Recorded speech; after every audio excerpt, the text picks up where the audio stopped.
C. Joseph Vijay எனும் நான்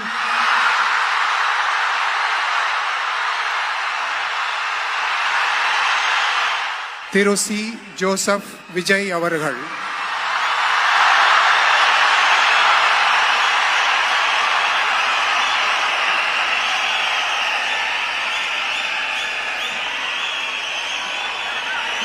C. Joseph Vijay எனும் நான்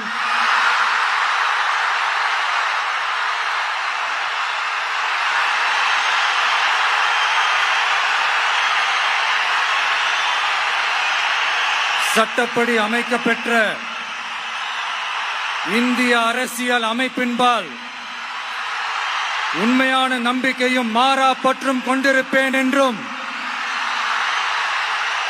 இந்திய நாட்டின் ஒப்பில்லாத முழு முதல் ஆட்சியையும் ஒருமையையும் நிலை நிறுத்துவேன் என்றும் தமிழ்நாட்டு அரசின் முதலமைச்சராக உண்மையாகவும் உளச்சான்றின்படியும் என் கடமைகளை நிறைவேற்றுவேன் என்றும் அரசியல் அமைப்பிற்கும் சட்டத்திற்கும் இணங்க அச்சமும் ஒருதலை சார்பும் இன்றி விருப்பு வெறுப்பை விலக்கி பலதரப்பட்ட மக்கள் அனைவருக்கும் நேர்மையானதை செய்வேன் என்றும் ஆண்டவன் மீது ஆணையிட்டு உறுதிமொழிகிறேன்.